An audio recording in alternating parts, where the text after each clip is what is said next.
오늘 본문은 사사시대의 특징을 보여주고 있는 말씀이에요. 사사시대는 여호수아가 죽고 이제 혼란의 시대가 시작되면서 이스라엘의 초대 왕인 사울 왕이 세워질 때까지 약 400년도의 기간을 사사시대라고 이야기합니다. 물론 학자마다 계산하는 것이 달라서 좀 이견이 있지만 전통적인 견해에 따르면 약 350년, 400년 기간이 사사시대다 그렇게 이야기를 해요. 이 기간 동안 이스라엘 백성들은 타락과 배교 그리고 이방 민족의 압제, 그에 따라서 하나님 앞에 부르짖음, 그리고 하나님의 구원하심이라고 하는 이 사이클을 반복하게 됩니다.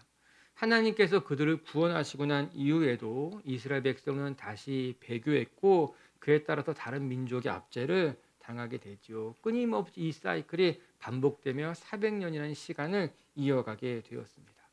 그런데 이렇게 타락과 압제, 부르짖음, 구원이라고 하는 사이클 속에서 우리가 꼭 기억해야 될 것은 이스라엘의 타락과 배교에도 불구하고 하나님께서 그들을 위해서 끊임없이 사사를 보내주셔서 이스라엘을 구원하셨다는 거예요.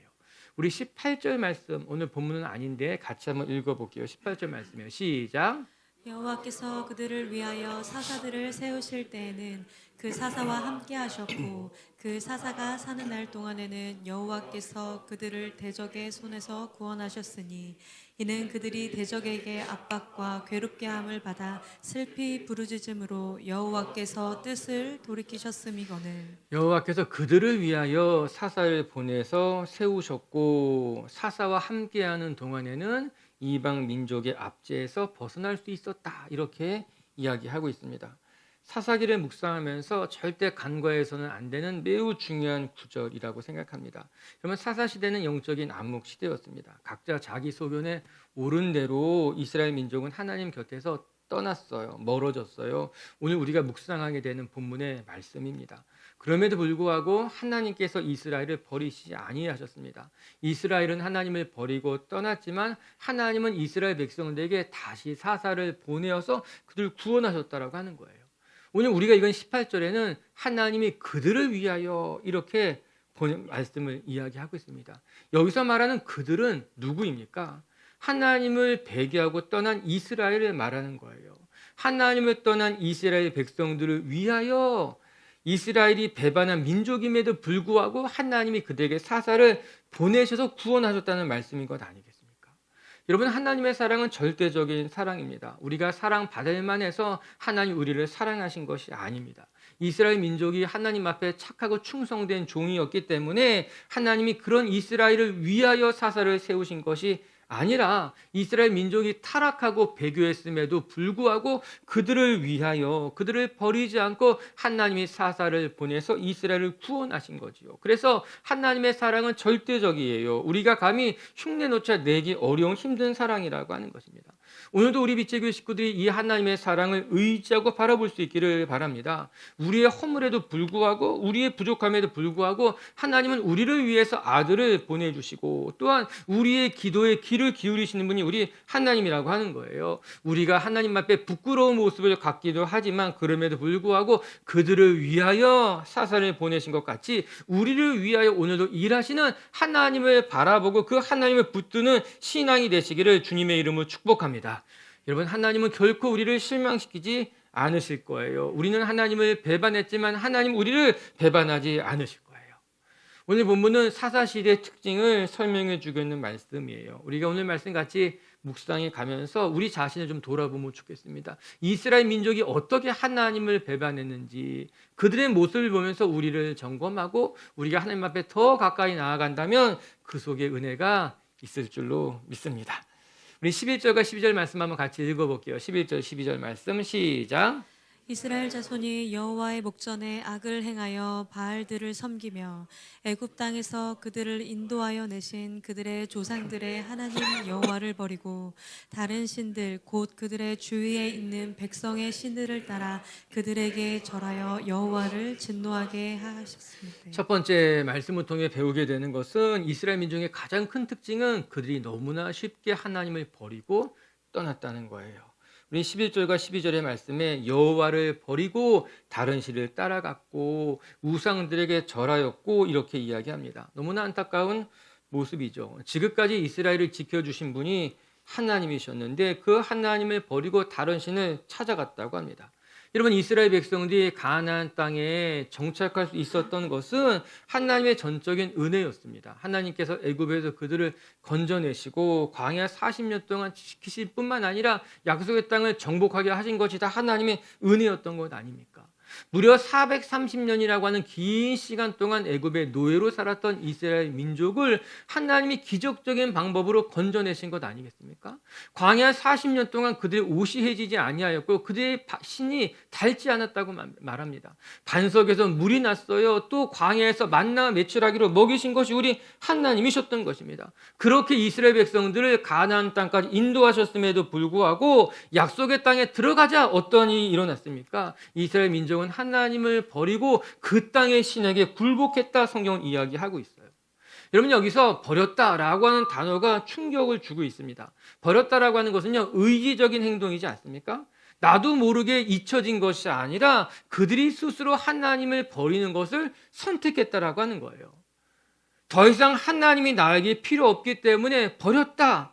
마치 쓰레기를 버리듯이 필요 없는 것을 버리듯이 그렇게 하나님이라고 하는 존재를 버려버렸다라고 하는 거예요. 여러분, 우리가 웬만하면 쓰레기통을 다시 뒤지지 않지 않습니까? 냄새도 나고 더럽기 때문에 쓰레기통을 뒤지는 일은 잘 하지 않습니다. 여러분, 버린다는 것이 그런 의미인 것 아니겠어요? 내게 더 이상 필요가 없기 때문에 불필요한 존재이기 때문에 그냥 더러운 곳에 던져버린 거예요. 버려버린 거예요. 오늘 그 단어를 사용하고 있습니다. 하나님께서 이스라엘 백성들에게 버림을 받았다. 하나님이 지금 그렇게 취급받는 겁니다. 온 천지 만물을 지으신 하나님께서 이스라엘 백성들을 구원하셔서 여기까지 인도하신 그 하나님을 이스라엘 백성들이 마치 쓰레기 취급하듯 그냥 버려버렸다. 성경이 이야기하고 있는 거죠. 하나님의 마음이 얼마나 아프셨겠습니까? 내 백성, 내 자녀가 하나님을 이렇게 취급할 때에 하나님의 마음이 얼마나 힘드셨을까? 전 우리 비책의 식구들이 정말 내 삶에 소중한 것과 소중하지 않은 것을 잘 구분할 수 있었으면 좋겠어요. 내 삶에 소중한 것을 버리면 안 되는 것 아닙니까? 그것이 실수가 되었던 아니면 고의가 되었던 간에 내 삶에 진짜 소중한 것들을 버리는 것은 어리석은 일이라고 하는 거예요. 한번 제가 양초질을 한 이후에 양치질 하고 난 이후에 티슈로 그 칫솔에 이제 손잡이를 잘 닦고 걸어두려고 티슈를 잘 닦고 난 다음에 티슈를 버린 게 아니라 칫솔을 버려버렸어요. 쓰레기통에 그냥 버려버리고 난 다음에 한참을 쳐다보게 된 거죠. 아, 내가 이거 얼마 쓰지도 않은 이 칫솔을 그냥 다시 꺼냈을 수도 없고 그냥 헛웃음만 나더라고요. 왜 우리가 그런 실수할 때가 있는 것 아니겠어요? 내 삶에 소중한 것인데 여러분, 하나님이 우리의 삶에 매우 소중한 분인데도 불구하고 어찌되었든 내가 쓸모없다 생각해서 버려버리는 일은 우리의 삶에 너무나 바보 같은 일인 거예요. 오늘 이스라엘 백성들이 하나님을 버리고 다른 곳으로 갔다는 거, 전 우리 비책의 식구들이요, 하나님을 버리고 다른 곳에 가서 굴복하고 엎드리는 그런 어리석은 인생이 되지 마시고 여러분의 삶에 가장 소중한 신앙, 하나님을 붙들 수 있기를 주의 이름으로 축복합니다. 근데 여기서 우리가 한번 생각해 볼 필요가 있어요. 여러분, 이스라엘 백성들이 왜 하나님을 버리고 바알과 아스다롯에게 갔을까요? 어떻게 하다 보니까는 실수로 하나님을 버리고 바알을 선택한 것일까? 그렇지 않습니다. 실수로 바알을 선택한 것이 아니라 이스라엘 백성들이 그렇게 판단한 거예요. 내가 가만히 생각해 보니까는 하나님을 섬기는 것보다 가나안 땅에 와서는 이 땅의 신들 바알과 아스다롯을 섬기는 것이 우리에게 더 유익할 것 같은 생각이 든 것입니다. 광야를 지날 때에는 하나님밖에 보이지 않았지만 가나안 땅에 들어가 보니까는 그 가나안 땅의 풍요의 신이요 다산의 신이라고 하는 바알과 아스다롯이 더 커 보였던 거죠. 그것들을 섬겨야지만 될 것만 같은 마음이 들었던 것입니다. 여러분, 이스라엘 민족이 그렇게 어리숙한 사람들이 절대로 아닐 것입니다. 어쩌면 이스라엘 백성들도 앞뒤를 다 따져보고 선택했을 수 있습니다. 어느 신을 선택하는 것이 지금 나에게 더 유리한 것인지 생각하고 선택했다라고 하는 것이에요. 저는 이런 일들이 지금 우리의 삶에도 순간순간 얼마든지 일어날 수 있을 것만 같습니다. 내가 하나님을 신실하게 섬기기보다는 세상의 가르침을 쫓아 살아가는 것이 나에게도 필요한 것이 아닌가, 나에게도 유리한 것이 아닌가, 그런 생각을 하게 되는 거예요. 목사님 말만 듣고 믿음만 붙잡고 살아가다 보면은 왠지 나중에 내가 손해볼 것만 같은 불안한 마음이 막 내게 들어오게 되는 거예요. 내가 지금 신앙만 붙들고 살아가다 보면은 남들에게 뒤처지는 것만 같고, 또 이렇게 살아가다 보면은 나중에는 내 인생이 초라해질 것만 같은 그 두려운 마음이 우리 마음 가운데 막 일어나게 되는 것 아니겠어요? 그래서 결국에는요, 하나님을 놓고 세상의 방법을 쫓아가게 되는 것이죠. 신앙의 길은 잠시 멈춰두고, 이렇게 살아가다가는 안 될 것만 같아. 그래서 그 두려운 마음에 세상 사람들을 바라보고 세상의 방법을 붙잡게 되는 것이죠. 사사시대 이스라엘 백성들이 그랬던 것 아니겠습니까? 그 당시 이스라엘 백성들이 믿음이 없었을 것 같아요? 아니에요. 그들에게도 여호와 하나님에 대한 믿음은 있었습니다. 아니, 그들 중에는 심지어 정말 잘 믿는 사람들도 소수들 가운데 있을 수 있다라고 하는 거예요. 하지만 결국에 그들이 선택한 것이 무엇인가? 그들 마음에 조용히 두려운 마음, 불안한 마음이 찾아오게 되자 광야에서는 하나님만 바라봤지만 이제는 안 될 것만 같다는 거예요. 가나안 약속의 땅에 들어왔을 때는 그 가나안 땅에 신을 섬겨야지만 될 것만 같은 그 불안한 마음이 하나님을 버리고 이방 신을 붙들게 된 것 아니겠습니까? 여러분, 사단은 그렇게 우리에게 두려운 마음과 불안한 마음을 주고 우리를 흔들게 될 것입니다. 하나님만 바라보고 살아가는 것은 미련한 삶이야. 너 나중에 후회하지 말고 지금이라도 세상을 바라보고 세상의 가르침을 찾아가. 하나님이 너의 인생을 책임지는 것이 아니라 너 스스로 너의 인생을 책임져야 될 것이야. 너 지금 하나님을 포기하고 바알과 아스다로, 즉 세상의 지혜를 붙잡아야지만 내가 살 수 있어. 그렇게 사단은 끊임없이 우리를 조롱하고 속이고 불안하게 만들 것이에요. 여러분, 그러다 보면 우리의 삶에도 사사시대와 같은 영적인 암흑에 빠지게 되는 것 아니겠습니까? 여러분, 사사기는 믿는 사람들에 대한 이야기예요. 그들이 각자 자기 소견에 옳은 대로 행했다, 이렇게 말했기 때문에 믿지 않는 사람들에 대한 이야기라고 생각하면 큰 오산입니다. 사사기는 철저히 믿는 사람들에 대한 이야기, 이스라엘 민족에게 주신 하나님의 메시지인 것 아니겠어요? 즉, 우리도 조심하지 않으면, 깨어있지 않으면 우리의 삶에 사사시대의 영적인 암흑이 찾아오게 될 수 있게 된다라고 하는 거예요. 오늘도 우리 빛의교회 식구들이 정말 하나님을 제대로 바라보고 여러분의 삶에 붙들 것, 정말 내가 포기하지 않고 붙들어야 될 것이 신앙이고 하나님이라는 것을 기억하시기를 주님의 이름으로 축복합니다. 두 번째, 또 오늘 말씀을 통해 기억해야 될 것은, 여러분, 이스라엘 민족은요, 하나님이 없이는 빈 껍데기뿐인 민족이라는 것이 오늘 본문에 드러나게 됩니다. 우리에게 적용해 본다면 우리의 삶도 하나님이 없이는 우리도 아무것도 아닌 존재라고 하는 거예요. 14절 말씀 한번 읽어볼게요. 시작.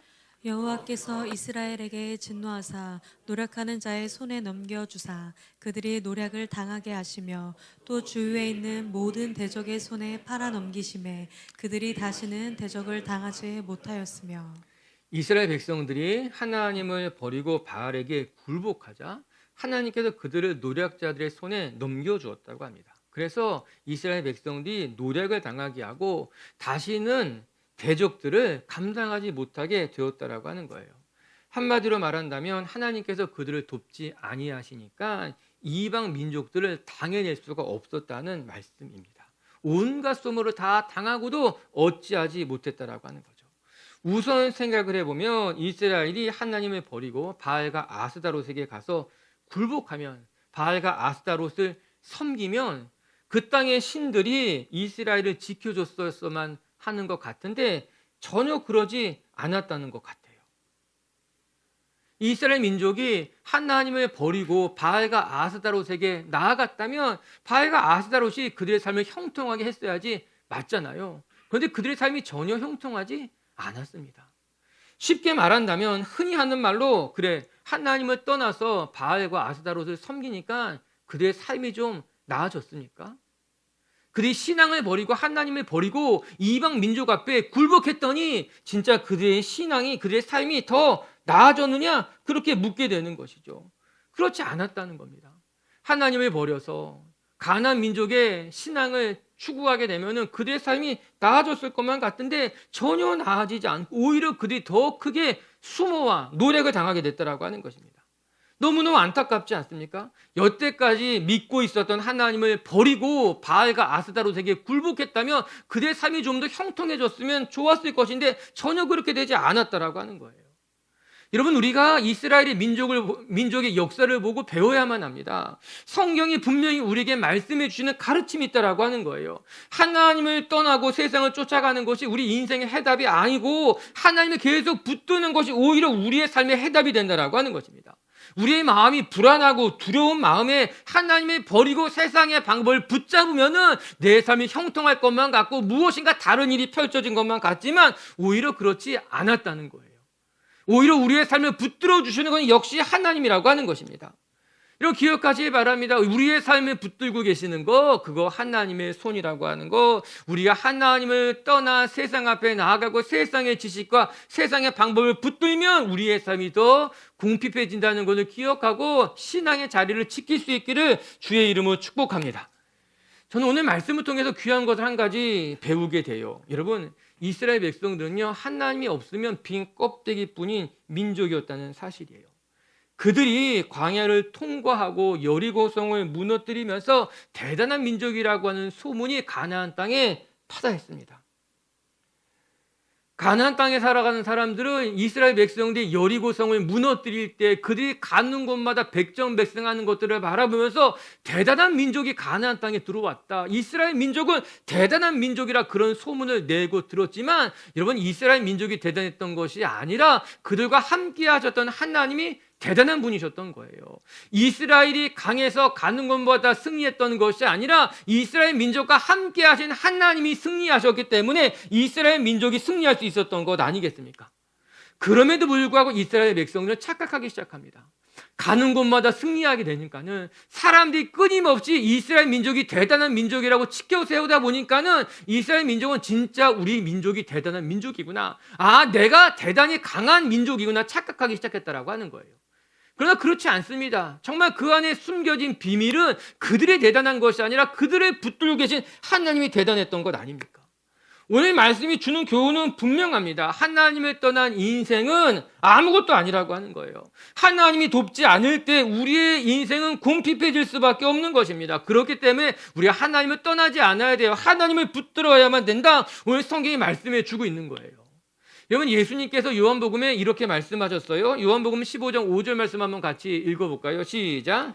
나는 포도나무요 너희는 가지라. 그가 내 안에 내가 그 안에 거하면 사람이 열매를 많이 맺나니 나를 떠나서는 너희가 아무것도 할 수 없음이라. 아멘. 너희가 나를 떠나서는 아무것도 할 수 없음이라. 여러분, 이 말씀을 우리 마음판에 깊이 새겨 넣어야만 합니다. 우리가 하나님을 떠나면 우리는 아무것도 아니에요. 우리 한번 따라해 볼까요? 하나님을 떠나서는 나는 아무것도 아닙니다. 시작.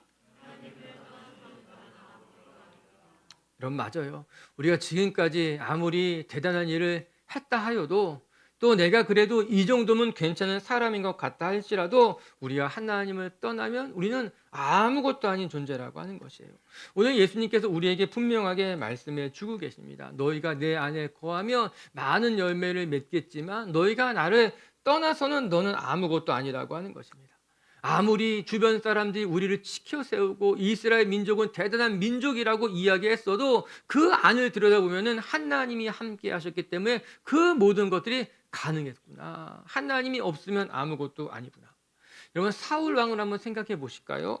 여러분, 그는 이스라엘의 초대 왕으로서 누가 보아도 정말 이스라엘의 초대 왕이 될 만한 모습을 가지고 있었습니다. 성경 그가 다른 사람들보다 머리 하나만큼의 큰 키를 가지고 있었고 그의 용모도 대단했고 진짜 이스라엘의 초대왕이 될 만한 사람이었다고 이야기합니다. 그가 이룬 업적도 대단했습니다. 사울 왕이 가는 곳마다 승리하게 하셨어요.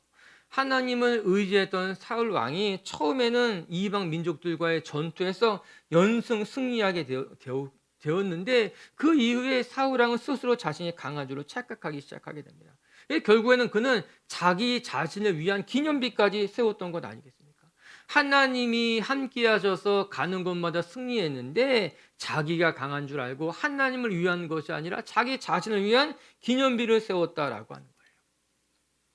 너무나 큰 착각이죠. 결국에 사울이 어떻게 되었는가? 하나님의 영이 사울에게서부터 떠나게 되자 사울의 인생은 초라해질 수밖에 없었습니다. 심지어는 그의 인생의 말년에는 엔돌의 신접한 여인에게 찾아가가지고 자기의 인생이 어떻게 될 것인가를 묻게 됩니다.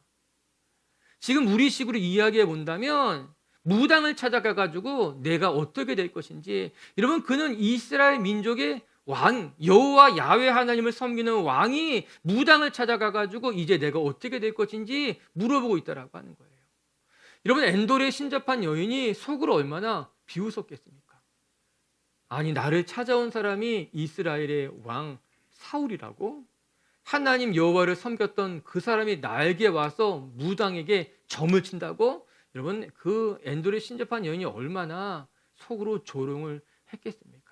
사울이 그렇게까지 무너지게 된 거예요. 하나님의 영이 떠나가게 되자, 좀 더 정확하게 말하면 사울이 하나님을 버린 거죠. 하나님을 떠나게 되자 결국 그렇게 초라하게 무너질 수밖에 없게 됐다라고 하는 거예요. 여러분 우리가 기억하십시다. 우리가 지금 이 시간 이곳까지 온 것도 다 전적인 하나님의 은혜예요. 하나님이 우리와 함께 하셨기에 우리가 이곳에 있고 우리가 여전히 믿음의 길에서 하나님 바라보고 있는 거 기억하고, 오늘도 하나님 없는 인생 나는 아무것도 아닙니다 고백할 줄 아는 순전한 신앙인들 되시기를 주의 이름으로 축복합니다. 세 번째 끝으로 한 가지만 더 같이 기억할 것은 우리의 삶에 하나님의 은혜의 때가 있는데 이 은혜의 기회를 붙잡을 줄 아는 것이 필요하다는 겁니다. 우리 16절과 17절 우리 마지막 절인데 같이 한번 읽어볼게요. 16절 17절 시작. 여호와께서 사사들을 세우사 노략자의 손에서 그들을 구원하게 하셨으나 그들이 그 사사들에게도 순종하지 아니하고 오히려 다른 신들을 따라가 음행하며 그들에게 절하고 여호와의 명령을 순종하던 그들의 조상들이 행했던 길에서 속히 치우쳐 떠나서 그와 같이 행하지 아니하였더라. 하나님께서 그들에게 은혜를 베푸셔서 사사들을 세우시고 노략자의 손에서 그들을 구원하셨다라고 합니다. 이게 하나님의 전적인 은혜라고 할 수 있겠죠. 이스라엘 백성들이 하나님을 버리고 가나안 신에게 굴복했지만 하나님께서 그들을 긍휼히 여기시고 그들을 위해서 사사를 보내시고 이방 민족의 압제에서 건져내셨다라고 하는 거예요. 그런데 이스라엘 백성들이 어떻게 반응했습니까? 하나님께서 그들에게 사사를 보내주었지만 오히려 사사에게 순종하지 않고 다른 신들에게 따라가 그들을 음란하게 섬겼다고 한 말씀이에요. 참으로 안타까운 구절입니다. 하나님께서 사사를 세우시고 그들에게 다시 한 번의 기회를 주셨지만 이스라엘 민족이 하나님을 붙잡지 않은 안타까운 모습을 보여주고 있는 거예요. 저희 16절, 17절의 구절이 오늘 본문에서 제일 가슴 아픈 말씀이에요. 여러분 우리가 살아가다 보면 실수할 수도 있고 또 때로는 죄를 지을 수도 있습니다. 그것은 우리가 연약한 존재, 불완전한 존재로 지음받았기 때문인 거예요. 우리가 불완전한 존재로 지음받았기 때문에 우리가 죄를 지어도 된다는 것이 아니라 우리가 불완전한 존재이기 때문에 하나님을 의지해야만 한다라고 하는 것입니다. 하나님 그렇게 우리를 창조하셨어요. 하나님을 떠나서는 아무것도 할 수 없는 불완전한 존재로 창조하셨기에 우리는 하나님과 함께할 때 비로소 온전해질 수 있는 것입니다. 어찌되었던 이스라엘 백성들이 불완전한 존재이기 때문에 때로는 넘어지고 실수하고 또 때로는 범죄할 수도 있지만 그때마다 하나님께서 우리에게 기회를 주시고 회개의 길을 열어주신다면 그 기회를 붙잡는 것이 마땅하다라고 하는 것입니다.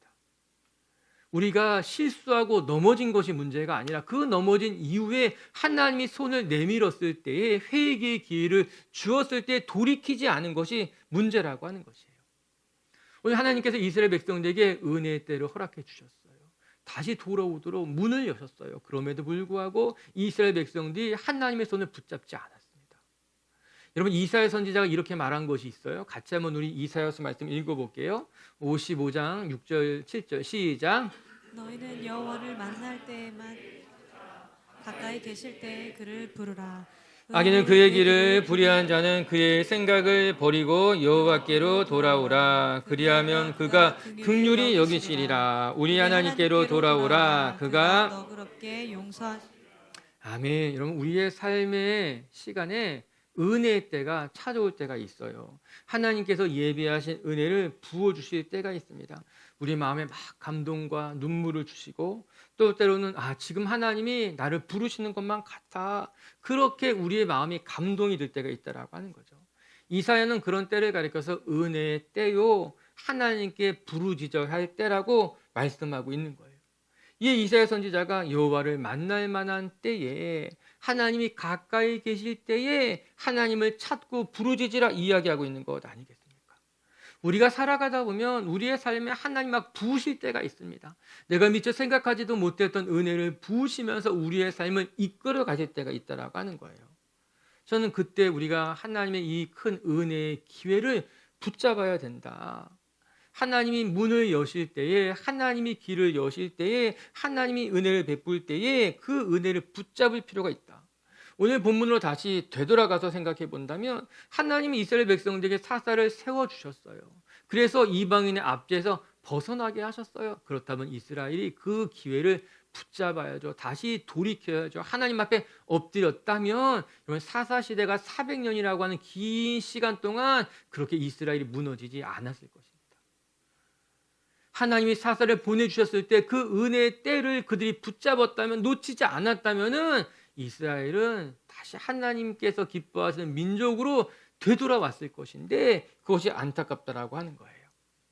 사랑하는 빛의 교회 가족 여러분, 하나님께서 여러분들에게 말씀하실 때, 또 때로는 나의 마음에 감동을 주고 눈물을 주고 그래서 우리를 이끌어 오실 그때에 하나님의 손을 붙드시고 그 은혜의 때에 하나님 앞에 가까이 나가는 저와 여러분들이 되시기를 주님의 이름으로 축복합니다. 말씀을 정돈하십시다. 사사시대 이스라엘 백성들은 타락과 배교, 그리고 이방인의 압제, 하나님 앞에 부르짖는 기도, 하나님의 구원이라고 하는 이 4개의 사이클을 이제 반복하게 됩니다. 다음 주에 첫 사사가 등장하게 되는데 이 첫 사사 때부터 계속해서 이 사이클이 반복되고 있는 거예요. 이스라엘은 끝없이 끊임없이 타락하고 배교하고 범죄했어요.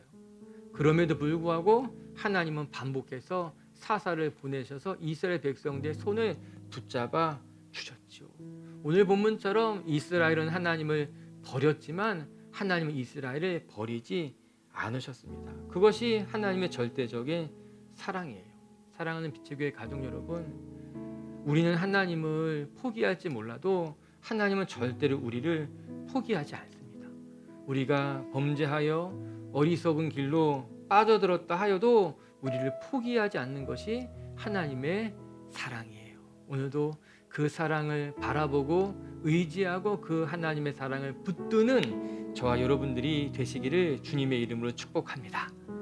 첫 번째 말씀을 통해 우리가 기억해야 될 것, 이스라엘 민족의 가장 큰 잘못은 그들이 하나님을 버리고 세상의 길로 빠져나갔다라고 하는 거예요. 하나님께서 한결같은 모습으로 지금까지 지켜주셨음에도 불구하고 이스라엘 백성들이 광야를 지나 가나안 땅에 들어가니까 그 가나안 땅의 신을 섬겨야 될 것만 같은 불안한 마음이 들었던 겁니다. 우리도 믿음의 길 걸어가다 보면은 우리 마음에 불안한 생각, 두려운 생각이 들 수도 있어요. 그것은 우리가 불완전한 존재이기 때문에 그렇습니다. 여러분, 불안할 때마다, 두려울 때마다 하나님을 버리는 것이 아니라 더 하나님을 붙들 수 있기를 주의 이름으로 축복합니다. 두 번째, 하나님이 함께하지 않는 이스라엘 민족은 진짜 빈 껍데기뿐이었구나. 여러분, 이스라엘 민족이 가는 곳마다 연승을 하게 되고 여리고를 무너뜨리고 가나안 땅에 진짜 대단한 민족이라고 소문이 났지만 사실은 이스라엘 민족이 대단했던 것이 아니라 그들과 함께 하셨던 하나님이 대단하셨던 거예요. 그럼에도 불구하고 이스라엘 민족은 착각했습니다. 가는 곳마다 승리하니까, 사람들이 지켜 세우니까 진짜 내가 대단한 민족이구나, 그런 어리석은 생각을 하게 되었다는 거예요. 그렇지 않습니다. 여러분, 우리도 마찬가지예요. 내가 아무리 대단한 거, 내가 열심히 수고해서 대단한 것 이룬 것 같아도 내가 대단한 것이 아니라 나를 붙들고 계신 하나님의 은혜가, 하나님의 손길이 대단한 것이다. 여러분, 잊지 말고 우리 그 하나님만 바라볼 수 있었으면 좋겠습니다. 그리고 세 번째, 여러분, 우리의 삶에 하나님의 때가 있습니다.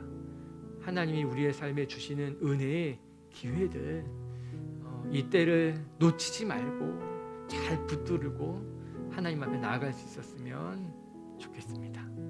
할렐루야.